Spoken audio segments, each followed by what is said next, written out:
qu'il y avait un passager clandestin qui est rentré dans un bateau et il s'est caché et à un moment donné, il a voulu sortir mais la porte était fermée et là il a compris qu'il était dans un frigo. Il s'est mis à vouloir défoncer la porte et tout ça, mais c'était pas possible. Et alors, comprenant qu'il allait mourir, il a commencé à graver sur le mur du frigo tous les états par lesquels il passait. Voilà, il gravait, là, ma respiration, là, je suis comme ça et tout ça. Et à la fin, ils l'ont retrouvé, il était mort. Il était mort de froid. Le problème, c'est que le frigo n'était pas branché. Donc, enfin... Mais non, mais... Le pouvoir de l'imagination, le pouvoir de l'esprit, le pouvoir de la croyance, de la foi, de croire des choses, est tellement puissant. L'homme est un créateur. Et que la majeure partie des humains rêvent leur vie. Vous en êtes persuadé que c'est réel, et c'est réel. Vous êtes dedans.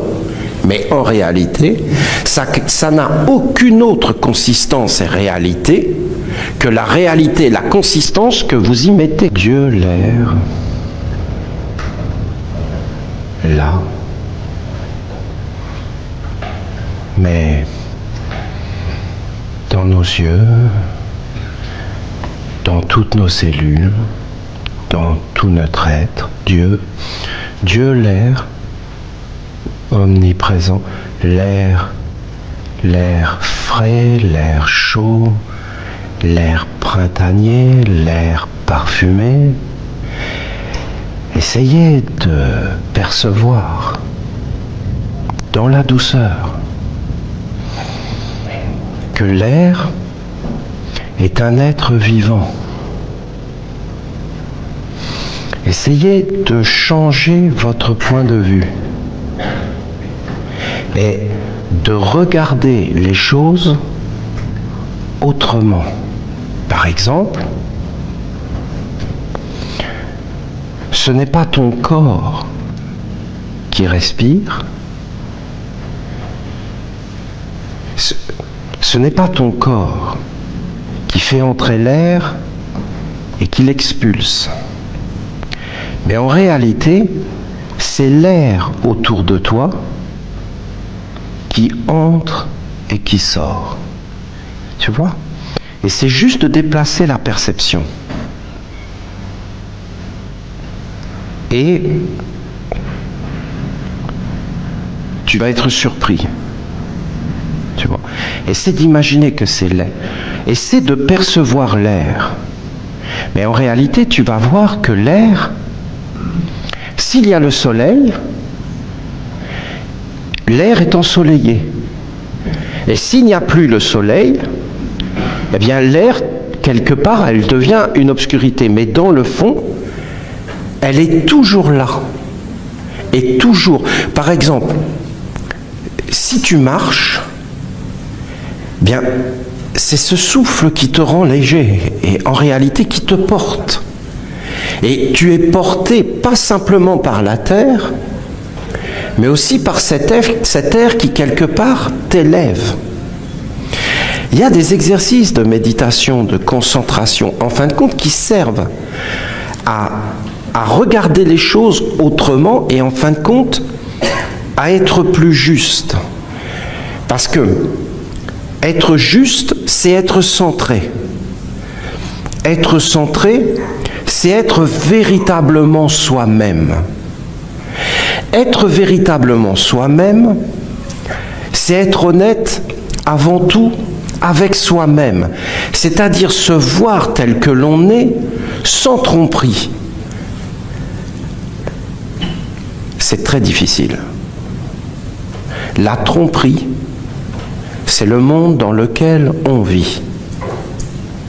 Et en réalité, c'est pas les autres qu'on trompe, c'est soi-même. On se trompe soi-même en permanence et on ne veut pas se regarder tel que l'on est. C'est là une des choses les plus difficiles à faire. C'est de se connaître soi-même et de savoir exactement qui on est, sans tromperie, sans illusion. Les hommes s'illusionnent en permanence parce que ça les rassure. Et si vous regardez réellement derrière les choses, bien, c'est la peur et c'est aussi la soif. La soif, la faim. Si les grands pédagogues, les grands législateurs, les envoyés de Dieu, qui étaient là pour nous transmettre les lois des archanges, ils ont jeûné, c'est pas pour des choses de purification, de choses comme ça, non. C'était réellement pour toucher les centres, d'avoir faim, d'avoir soif, et d'avoir une aspiration vers les hauteurs, et à la fin de comprendre que la plénitude, que l'abondance, d'être rempli, parce que vous comprenez le problème du manque, dans n'importe quel domaine, c'est ce que nous cherchons. Parce que cet univers est créé à la fois du manque et à la fois d'être comblé. Et nous cherchons donc ce qui nous manque, c'est-à-dire notre partie complémentaire, que ça soit dans n'importe quoi comme existence. Dans le fond, l'homme est incomplet.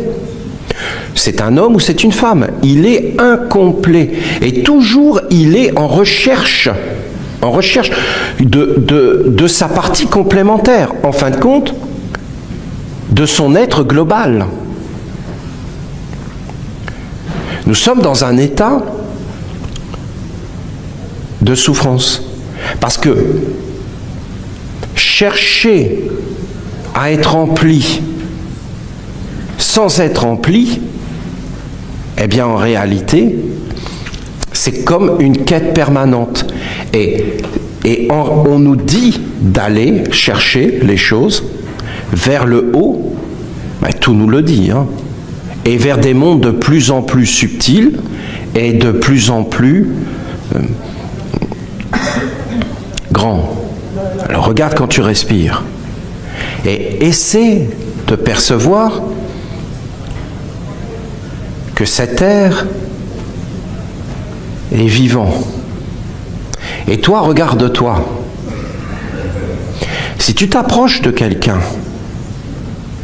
pour faire une association avec lui, et que cette personne